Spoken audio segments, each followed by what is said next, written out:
Hello friends, myself Hema Chaudhary. मेरे YouTube channel में आपका स्वागत है। आज हम एनसीईआरटी की बुक 6th क्लास की एनसीईआरटी की बुक का चैप्टर नंबर 6 पढ़ेंगे, जिसका नाम है पृथ्वी के प्रमुख स्थल स्वरूप। ठीक है, स्थल रूप।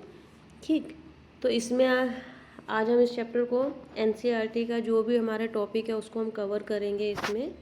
ठीक है फ्रेंड्स, तो इस चैप्टर में सबसे पहले है पृथ्वी। मतलब पृथ्वी के बारे में हम लोग जानते हैं कि पृथ्वी सभी जगह एक समान नहीं है ना। सभी जगह एक समान नहीं है, कहीं कैसी है तो कहीं कैसी है।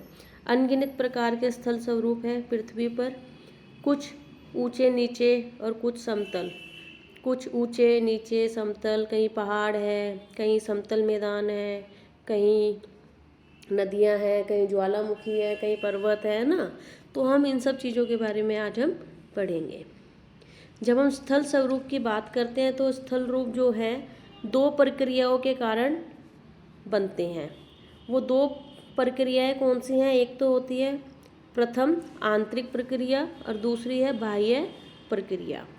जब हम आंतरिक या प्रथम प्रक्रिया की बात करते हैं तो इसमें क्या है, गति के कारण ये होती है। मतलब जो लगातार गति, पृथ्वी की लगातार गति होती है, उसके कारण क्या होता है कि इसको हम आंतरिक प्रक्रिया भी बोलते हैं, जिसके कारण बहुत से स्थानों पर अर्थ की सतह कहीं ऊपर उठ जाती है तो कहीं से धंस जाती है ना फ्रेंड्स। कहीं से क्या होता है, कहीं पृथ्वी की सतह क्या ऊपर उठी हुई होती है, कहीं धंसी हुई होती है, कहीं उठी हुई, इस तरीके से ना, ऐसे ऐसे इस तरीके से होती है। कहीं बिल्कुल प्लेन भी होती है। ठीक है फ्रेंड्स, दूसरी जो प्रक्रिया है वो है बाह्य प्रक्रिया। बाह्य प्रक्रिया स्थल के लगातार बनने एवं टूटने की प्रक्रिया है। ठीक है, जो कि दो प्रकार की होती है। एक होती है अपरदन और दूसरी होती है निक्षेपण। एक होती है अपरदन और दूसरी होती है निक्षेपण। अपरदन क्या होती है? जब पृथ्वी की सतह के टूट कर घिस जाना, मतलब पृथ्वी की जो सतह है वो टूट कर घिस जाती है तो उसको बोलते हैं अपरदन। और जब वो फिर से बनती है तो वो होती है निर्माण, है ना। जब जैसे पृथ्वी की कोई सतह है, मान लीजिए पृथ्वी की सतह ये टूट के घिस गई, ठीक है, और ये दोबारा से बन गई तो उसको बोलते हैं निक्षेपण, और टूट के घिसने को बोलते हैं अपरदन।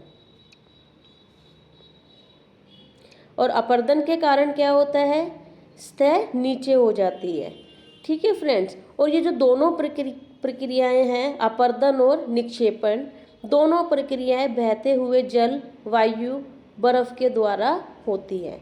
चाहे वो अपरदन हो रहा है या निक्षेपण हो रहा है, ये दोनों प्रक्रियाएं किसके कारण होती है?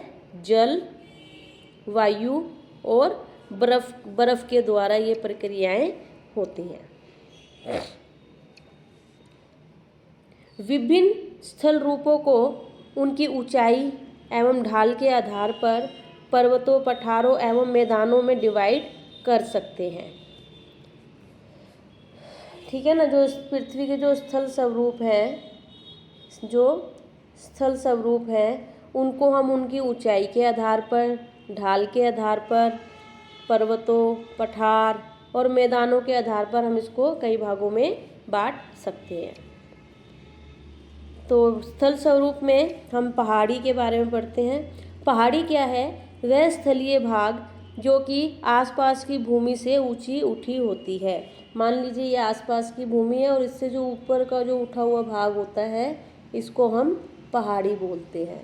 ठीक है, ये 600 मीटर से अधिक ऊंचाई एवं खड़ी ढाल वाली पहाड़ी को पर्वत कहा जाता है। और जो 600 मीटर से अधिक ऊंचाई होती है, जो हल्की सी उठी हुई है, 600 से कम है तो वो पहाड़ी है, और इससे ऊपर मतलब 600 मीटर की अगर ऊंचाई है और खड़ी ढाल वाली पहाड़ी है, उसको हम पर्वत कहते हैं। उसको हम पर्वत कहते हैं। अब पर्वत की क्या विशेषताएं होती हैं? पृथ्वी की सतह की प्राकृतिक ऊंचाई है। यह जो पर्वत है ये क्या है? पृथ्वी की सतह की प्राकृतिक ऊंचाई है। इसका शिखर छोटा और आधार चौड़ा होता है। ये देखिए, ये दिख रहा है आपको, इस तरीके से शिखर छोटा, ये जो शिखर है ये छोटा है, और आधार जो है इसका ये चौड़ा होता है, और जो आधार क्या होता है, चौड़ा होता है। आधार मतलब बेस। ओके। आसपास के क्षेत्र से ये बहुत ऊंचा होता है। कुछ पहाड़ बादलों से भी ऊंचे होते हैं, बादलों तक को छू जाते हैं, और ऊंचाई पर जलवायु क्या होती है, ठंडी होती है। हिमानी। हिमानी क्या है, पर्वतों पर हमेशा जमी रहने वाली बर्फ की नदियाँ होती हैं जिन्हें हिमानी कहा जाता है। अब जो पर्वत होते हैं, पर्वतों पे क्या है, बर्फ जमी होती है, बर्फ की नदियाँ होती हैं जिन्हें हम क्या बोलते हैं, हिमानी कहते हैं। कुछ पर्वत समुद्र के भीतर भी होते हैं जिन्हें हम नहीं देख सकते। ठीक है फ्रेंड्स, कुछ पर्वत ऐसे होते हैं जो समुद्र के अंदर होते हैं जिन्हें हम नहीं देख सकते। कठोर जलवायु के कारण पर्वतीय क्षेत्रों में कम लोग निवास करते हैं। इसका धरातल खड़ी ढाल वाला होता है। कृषि योग्य भूमि की यहाँ पर कमी होती है। अब जो पहाड़ी इलाका है वहाँ पे क्या होगा, वहाँ की जो जलवायु है वो कठोर जलवायु होती है, जिसके कारण वहाँ पे कम लोग निवास करते हैं। और जो धरातल है वो खड़ी ढाल का होता है, खड़ी ढाल का होता है इस तरीके से। तो इस कारण क्या है, वहाँ की जो भूमि है वो भी कृषि योग्य भूमि वहाँ पर बहुत कम होती है, मतलब कृषि योग्य भूमि की वहाँ पे कमी होती है। फिर आता है श्रृंखला। श्रृंखला क्या है, पर्वत एक रेखा के क्रम में भी व्यवस्थित हो सकते हैं जिसे श्रृंखला कहते हैं, है ना। अब जो पर्वत होते हैं वो एक रेखा के क्रम में भी होते हैं, जिस तरीके से, इस तरीके से है ना, ये एक रेखा के क्रम में पर्वत होते हैं जिसे हम क्या बोलते हैं, श्रृंखला कहते हैं। बहुत से पर्वतीय तंत्र समानांतर रेखाओं के क्रम में भी व्यवस्थित होते हैं जो सैकड़ों किलोमीटर में फैले होते हैं।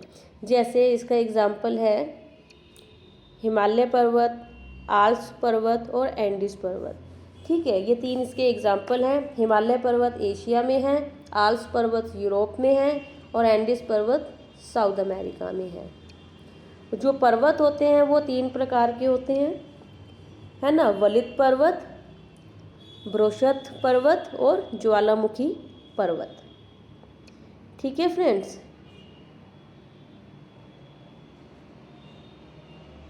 सबसे पहले हम वलित पर्वत की बात करते हैं। वलित पर्वत कहाँ है, जैसे हिमालय, आल्प्स, ये जो पर्वत है ये वलित पर्वत है। और ये कहाँ होते हैं, नॉर्थ अमेरिका में अपलेशियन पर्वत और रूस में यूराल पर्वत। ठीक है, ये इसके एग्जाम्पल हैं। फॉर एग्जाम्पल वलित पर्वत का एग्जाम्पल हिमालय है, आल्प्स। जो आल्प्स पर्वत है ये हमने अभी आपको बताया था, ये कहाँ पर है, यूरोप में। ठीक है, और वलित पर्वत के जो एग्जाम्पल हैं, नॉर्थ अमेरिका में अल्पेशियन पर्वत, रूस में यूराल पर्वत, और हिमालय और आल्प्स, ये सब वलित पर्वत के उदाहरण हैं। इनकी विशेषता क्या होती है, इनकी सतह ऊबड़ खाबड़ होती है, शिखर शंकुआकार होते हैं, और भारत की जो अरावली श्रृंखला है विश्व की सबसे पुरानी वलित पर्वत श्रृंखला है। अपर्दन प्रक्रिया के कारण घिस गई है।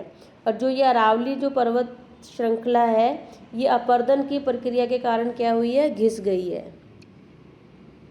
और जो हम बात कर रहे हैं अल्पेशियन पर्वत और यूराल पर्वत की, इनकी क्या विशेषता है कि गोलाकार दिखाई देते हैं, इनकी ऊंचाई कम होती है, और ये बहुत पुराने वलित पर्वत हैं। ये भी बहुत पुराने वलित पर्वत हैं। जो दूसरे तरह के पर्वत हैं वो है ब्रोशथ पर्वत। इसकी क्या है विशेषता है कि जब बहुत बड़ा भाग टूट जाता है तो वो ऊर्ध्वाधर रूप से विस्थापित हो जाता है, तब इनका निर्माण होता है। कौन से पर्वत का, ब्रोशथ पर्वत का। ठीक है, ये आप पिक्चर देख रहे हैं, ये जो है इस तरीके से पर्वत बने हुए हैं। ये जो इधर का जो एरिया है, देखिए ये जो दिख रहा है आपको, ये घिसा हुआ अंदर को धंसा हुआ भाग, धंसे हुए भाग को बोलते हैं ग्रोवेन। द्रोणिका भ्रंश। ठीक है, ये भाग क्या है, ये धसा हुआ भाग है। ठीक है फ्रेंड्स, और जो ये ऊपर की ओर उठा हुआ जो भाग है, ये वाला, ये जो ऊपर उठा हुआ भाग है, ये ऊपर उठा हुआ भाग, ये क्या है, उत्खंड भ्रंश, हॉर्स्ट। इसको क्या बोलते हैं, हॉर्स्ट। और जो धसा हुआ भाग है, ये धसा हुआ भाग है, ये जो नीचे को दबा हुआ भाग है, इसको बोलते हैं द्रोणिका भ्रंश। तो इस तरीके की जो पर्वत श्रृंखला होती है कि जो ऊपर उठी हुई है, फिर नीचे धसी हुई है, फिर ऊपर उठी हुई है, फिर नीचे धसी हुई है, इसको हम बोलते हैं भ्रंशोत्थ पर्वत। ओके, भ्रंशोत्थ पर्वत। इसके उदाहरण हैं यूरोप में राइन नदी और वॉसजेस पर्वत। ठीक है फ्रेंड्स, जो तीसरे प्रकार के जो ज्वालामुखी के जो पर्वत हैं, वो हम आपको अपनी नेक्स्ट वीडियो में इसके बारे में एक्सप्लेन करेंगे, और हम अपनी नेक्स्ट वीडियो में इस चैप्टर को पूरा कंप्लीट कर लेंगे। आज के लिए इतना ही, धन्यवाद।